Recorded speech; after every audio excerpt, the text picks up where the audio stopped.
త్రికాలగిరీశ్వర స్వామి వారి దేవస్థానము దేవుని వెల్లంపల్లి డక్కిలి మండలం తిరుపతి జిల్లా తిరునాళ్ల మహోత్సవములకు ఇదే మా ఆహ్వానం। ఏప్రిల్ 5వ తేదీ నుండి 8వ తేదీ వరకు 5వ తేదీ ఉదయం 7 గంటలకు ధ్వజారోహణం అంకురార్పణ, 9 గంటలకు అభిషేకం, సాయంత్రం 6 గంటలకు పొందు సేవ, 6వ తేదీ ఉదయం 9 గంటలకు స్వామివారి చిత్రపటం గిరిజన సాంప్రదాయ ప్రకారం గిరిజన మేళాలతో ఊరేగింపు ఉత్సవం, రాత్రి 7 గంటలకు శ్రీ పార్వతీ పరమేశ్వరుల కళ్యాణ మహోత్సవం, రాత్రి 12 గంటలకు ఉత్సవమూర్తుల గ్రామోత్సవం, 7వ తేదీ ఉదయం 9 గంటలకు వసంతోత్సవం, రాత్రి 7 గంటలకు తెప్పోత్సవం। ప్రతిరోజు సాంస్కృతిక కార్యక్రమములు కలవు। ఇట్లు దేవుని వెల్లంపల్లి గ్రామ పెద్దలు మరియు గ్రామస్తులు మరియు కార్యనిర్వహణ అధికారి।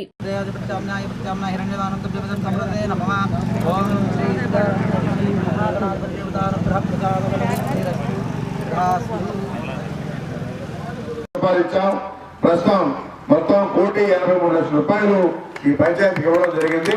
అయితే ఇంకా కూడా ఉన్నాయి, అవి కూడా అంచెలంచెలుగా అన్ని పూర్తి చేస్తామని చెప్పని కూడా తెలియజేస్తా ఉన్నాం। రాజధానిని మనం నేను మొన్ననే అసెంబ్లీలో కూడా పాస్ చేసుకొని రాజధాని అమరావతి అని చెప్పనేసి దానికోసంగా ఒకరోజు అసెంబ్లీ పెట్టి అసెంబ్లీలో తీర్మానం చేసి ఇప్పుడు కేంద్రానికి కూడా పంపించాం। కేంద్రంలో కూడా అక్కడ క్యాబినెట్ లో పెట్టి వాళ్ళు కూడా పాస్ చేస్తామని చెప్పని కూడా తెలియజేస్తా ఉన్నాం। అదేవిధంగా ఈ గ్రామంలో 2014 నుంచి 19 వరకు ఒక చెరువుకి వచ్చి ₹1 కోటి ఇచ్చాం। అదేవిధంగా ఎంపీపీ స్కూల్కి వచ్చి 6 లక్షలు ఇచ్చాం। ఎంపీపీ స్కూల్ ప్రగతికి 3 లక్షలు ఇచ్చాం। సిసి రోడ్డు 275 మీటర్లు 10 లక్షలు ఇచ్చాం। ఆర్ఓ ప్లాంట్ ఇచ్చాం। ఎస్టీలకు భూములు కూడా ఆర్టీఓ పట్టాలు కూడా సొంత పట్టాలుగా 24 మందికి ఇచ్చాం। అదేవిధంగా సిసి రోడ్డు 275 జగన్మోహన్ రెడ్డి 3 ముక్కలాట ఆడాడు। ఎక్కడా కూడా అభివృద్ధి అనేది లేకుండా ఇప్పుడే చూస్తూ ఉంటే రోడ్లోనే అర్థమవుతోంది। గత ప్రభుత్వంలో చంద్రబాబు నాయుడు ఉన్నప్పుడు ఎక్కడైతే రోడ్లు బాగలేవో అవన్నీ కూడా ప్రతి సంవత్సరం చేసేవాడు।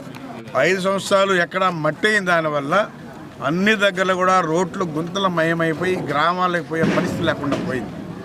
ఒకటే ఆయన 5 సంవత్సరాలు కూడా 3 ముక్కలాట ఆడేసి అన్ని బ్యాంకుల్లో అప్పులు చేసి ఎక్కడ అభివృద్ధి అంటే ఏమీ లేదు, ఒక రోడ్డే లేదు, ఏమీ చేయలేదు।